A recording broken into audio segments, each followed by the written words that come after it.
In 1628, Europe was in flames. The plague had claimed thousands of lives, and the 30 Years' War had consumed many parts of the continent. Amid such epochal events, an inheritance dispute in the northern Italian Duchy of Mantua attracted, like a political vortex, the attention of the great powers of Europe and dragged them into a conflict they all wanted to avoid. This dispute quickly escalated into a thrilling war, characterized by political intrigue and family entanglements. The War of the Mantuan Succession culminated in the Siege of Mantua, a heavily fortified island city that was unintentionally quarantined by the blockade and thus spared from the plague, at least for a while. This is how contemporary historiography tells the story of the staggering Siege of Mantua.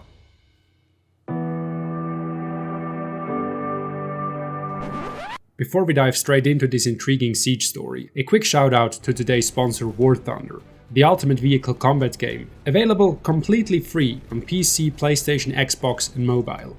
War Thunder puts you in control of over 2,500 historically accurate tanks, aircrafts, helicopters and warships from 10 major nations, spanning from 1920s biplanes and armored cars to cutting-edge modern jets and main battle tanks. Whether you're into World War II dogfights or Cold War tank duels, War Thunder brings military history to life like no other game. With stunning visuals, authentic sound design, and an incredibly detailed damage system, every battle feels immersive and intense. Prefer fast-paced fun? War Thunder also features an arcade mode for more casual, action-packed gameplay, alongside its realistic simulation modes. You can customize your vehicles with camouflage patterns and decorations, then jump into thrilling PvP combat with over 70 million players around the world. Best of all, it's free to play. Click the links in the pinned comment or video description to download War Thunder now on PC, PlayStation, Xbox or mobile. New players and those returning after 6 months or more will get an exclusive bonus pack across PC and consoles, including several premium vehicles, the Eagle of Valor decoration, 100 silver lions, and a 7-day premium account. This is a limited offer, so don't miss out. Gear up and join the battle today.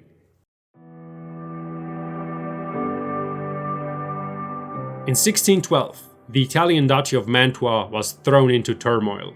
4 members of the ruling family, the Gonzagas, died in this year, including its ruler, Francesco IV Gonzaga. Without a male heir, the continuity of the House of Gonzaga was at risk. Francesco's only daughter, Maria, was only 3 years old, and his 2 younger brothers, Ferdinando and Vincenzo, had both joined the church and taken a vow of chastity. Nevertheless, both brothers took over the duchy one after the other and tried to secure the male succession by resigning their ecclesiastical offices and marrying, but they both failed. The Gonzaga's weakness soon brought an old rival onto the scene. Charles Emmanuel I, Duke of Savoy, entered the stage. Charles Emmanuel was Francesco's father-in-law and claimed Monferrat, which had also been a part of the Gonzaga domain since the 1530s. In the spring of 1628, he attempted to conquer the Duchy of Montferrat by invading it from the north. However, Monferrat defeated his armies, but the Gonzagas couldn't prevent Charles Emmanuel from achieving an essential success on the diplomatic stage. He managed to push through that Maria was only allowed to marry with the explicit permission of the Holy Roman Emperor. This was crucial because Mantua could also be inherited in the female line, and Maria, or her future husband, had a legal claim to the duchy. This option was now off the table, as Maria would be breaching an imperial order if she married without the consent of Emperor Ferdinand II.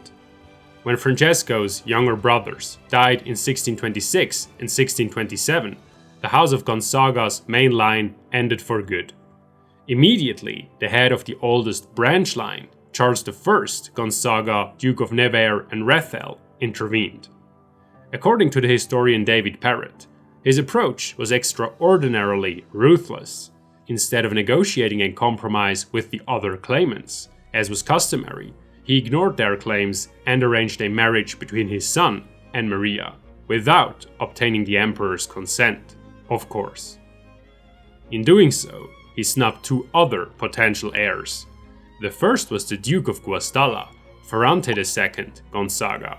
Ferrante was only a distant cousin of the family, but his small duchy was near Mantua, and he enjoyed the support of Emperor Ferdinand. Ferdinand II wanted to recover Mantua as a vacant imperial fief, that is, as a loan whose term had expired with the end of the main Gonzaga line, and transfer it to Ferrante. The second was Charles Emmanuel I of Savoy. He filed claims for the second time, arguing that his daughter, Francesco Gonzaga's widow, had a right to his legacy. Soon, a grimly determined inheritance dispute was in full swing.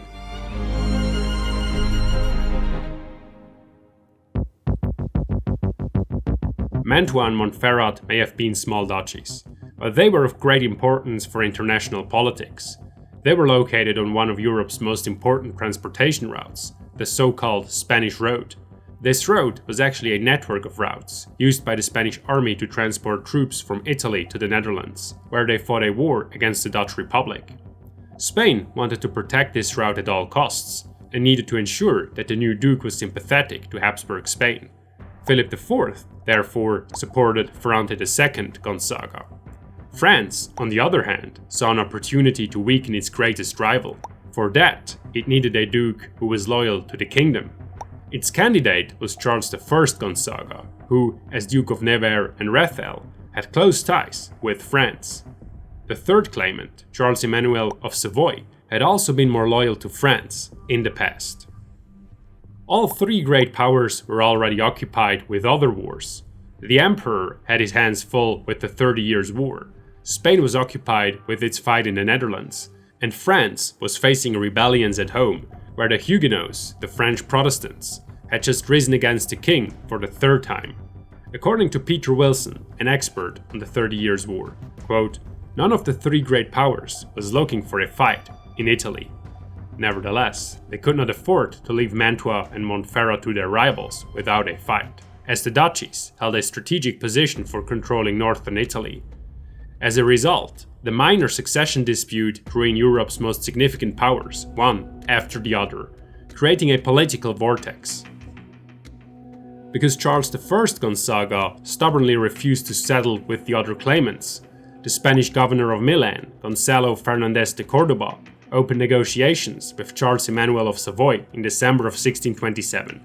He didn't want Savoy to gain sole control over the Duchy of Montferrat, because Charles Emmanuel had previously been loyal to France. Córdoba therefore proposed conquering the duchy in a joint venture and then dividing it. Charles Emmanuel would receive what his family had long claimed, and Córdoba would receive the heavily fortified city of Casale and other areas crucial for controlling the Spanish road. At the end of March 1628, the two armies entered Montferrat. Charles Emmanuel quickly conquered the territories assigned to him, but Córdoba had a tough time with Casale. Instead of striking the flag at the side of his men, the garrison put up a determined fight. Córdoba tried to deceive them by claiming he had come on behalf of the emperor and held a letter in which Ferdinand II ordered the city to open its gates to him. Unfortunately, however, the defenders were bold enough to ask to actually see the letter, which was, of course, impossible because it did not exist. This exposure tripped Córdoba's self-control over the edge. He ordered his men to surround the city, put the guns in place, and laid siege to Casale. While Savoy and Spain were interested in Montferrat, Ferrante II of Guastalla was eyeing Mantua. He complained to the emperor about the illicit marriage between Maria and Charles II Gonzaga. The emperor would have preferred to stay out of this affair, but receiving an official complaint left him no choice but to respond. After all, Charles I Gonzaga had disobeyed his direct order by arranging the marriage. To buy time and resolve the dilemma, Ferdinand demanded that Charles temporarily hand over the disputed territories to an imperial custodian. Charles, however, defied the emperor again and recruited an army to intervene in Montferrat.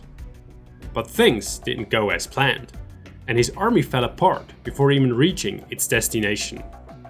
Far from giving up, he then turned to his supporter, the French king Louis XIII. Louis couldn't risk the crucial territories falling into the hands of Spain and intervened immediately. Leading an army, he marched to Italy and defeated the Savoyards at the pass of Susa. on the 5th of March 1629. After this defeat, Charles Emmanuel I suddenly changed his mind and agreed to help the French liberate Casale. When Cordoba learned they were approaching, he abandoned the siege and withdrew. With the mission completed, the French garrisoned the town and returned home to continue their fight against the Huguenots. The new bridgehead at Casale significantly improved France's odds in the struggle for northern Italy. The Spanish saw their rivals gaining a foothold south of the Alps and grew concerned, especially because Casale was situated directly on the Spanish road. Therefore, the Italian theatre of war also became the focus of Philip IV. He replaced Cordoba with Ambrogio Spinola, a Genoese veteran with significant experience in siege warfare, and gave the new governor a free hand and access to all available funds. The Spanish king wanted Casale back at all costs. In May of 1630, the Spanish army laid siege to Casale for the second time. In addition, Philip IV had persuaded Emperor Ferdinand II to go to war with Charles I Gonzaga. The emperor had readied an army that was now on its way to Mantua. Unfortunately, this army not only brought support for the Habsburg cause, but also an unwanted guest to Italy: the plague.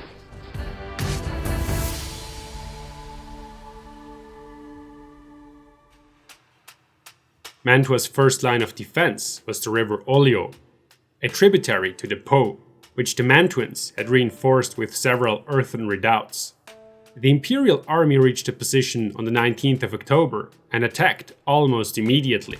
When the infantry kept the defenders busy with a direct advance, mounted units crossed the river and outflanked them. This maneuver took the Mantuans by surprise and forced them to retreat to the safety of their city.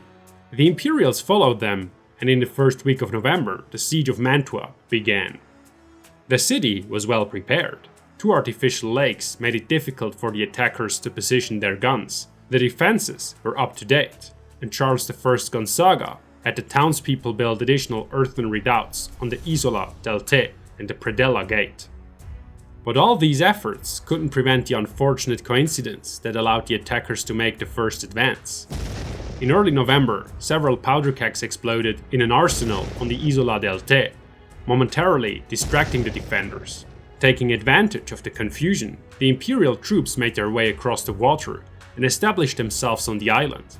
After building a fortified position, they began slowly digging their way toward the city.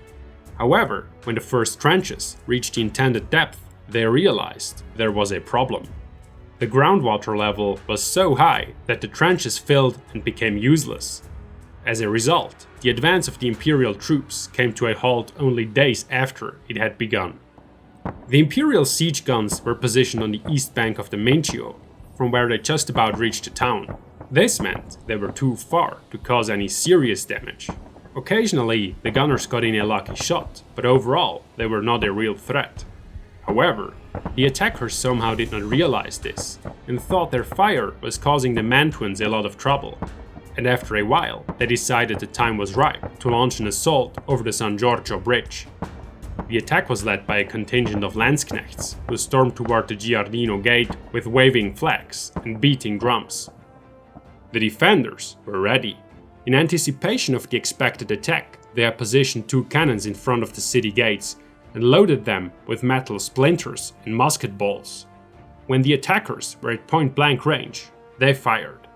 At this short distance, the effect of the grape shot was staggering. It swept most of the Landsknechts away, clearing the bridge in a single volley.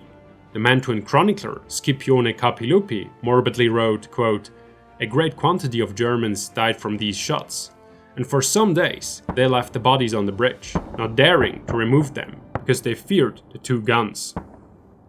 After this second setback, the Imperials took a more cautious approach. They decided to starve the city. To speed this up, they once again took up their shovels and tried to dam the Mincio. Once it was finished, the water level began to rise, eventually submerging the wheels of the Mantuan mills, bringing them to a standstill. This was quite effective, because if the defenders couldn't mill their grain, the stocks they had stored for the siege were useless. There was no way they could grind it fast enough by hand. Because waiting was clearly not an option, the defenders seized their risky opportunity. During one of the following nights, about 40 soldiers rode to the dam to breach it. Luckily, they went unnoticed and succeeded in tearing down the troublesome structure. As morning broke, the water was draining and the mills started turning again. While this was a huge success for the defenders, it was only a minor setback for the besiegers. The mills running simply meant the townspeople would take slightly longer to starve. And indeed, the situation in Mantua soon came to a head. The first thing to run out was fodder, which led to an odd situation. Because most people preferred to slaughter their cattle before they starved, meat became incredibly cheap, 2 pennies a pound, while the price of fodder, even simple hay, went through the roof, 40 to 50 silver coins. At this point, it was clear that the people too would soon face starvation. However, just as hunger began to take its toll, Mantua received support from an unexpected ally. The plague brought to Italy by the emperor's troops spread through the ranks of the besiegers, killing hundreds. Mantua was spared because the blockade had almost completely cut off contact with the outside world. Shortly before Christmas, the disease was so rampant that the imperial troops had to abandon the siege and retreat to their winter quarters on the river Oglio. But what looked like a victory at first was to be the defenders' undoing. After the besiegers left, the Mantuans abandoned their secure walls, destroyed the imperial camps and entrenchments, and plundered what they had left behind. This was a mistake. They had opened their gates not only for their looting teams, but also for the plague. By blockading Mantua, the besiegers had unwittingly placed it under quarantine, but now the defenders had ended the isolation. By May, the imperial troops recovered and returned to Mantua. When they resumed the siege, the tables had turned. The plague was now raging in the city. Over the next few months, it decimated the defenders. By mid-July, they were too weak to fight the Imperials off. When they attacked again, Mantua fell without much struggle. After the quick conquest, the Imperials immediately started to plunder. Charles I Gonzaga took advantage of the resulting confusion and retreated to the citadel of Porto Fortezza, where he resisted for 2 more days and negotiated generous terms of surrender. After his capitulation, Charles withdrew to the Papal States. There was still hope, because as long as Casale stood firm, there was a chance he could assert his claims to Mantua and Monferrat. Ambrogio Spinola had been besieging the city since the beginning of May, but the plague was also taking its toll on his troops, and Casale's garrison put up a brave fight. Indeed, the town had defied the Spanish until French support arrived in summer.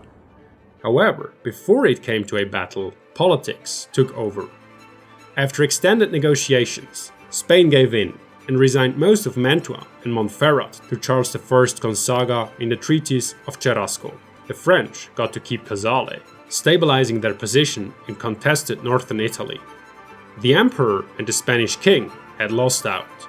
The War of the Mantuan Succession was a Habsburg catastrophe.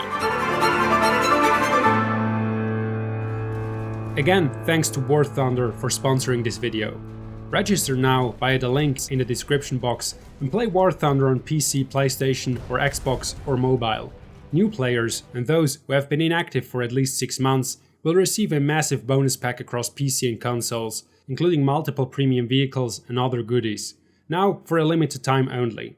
Sponsorships like this play a vital role in keeping the channel going, so please take a moment to check them out. It does make a difference.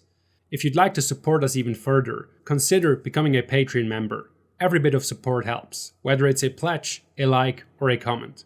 We truly appreciate it.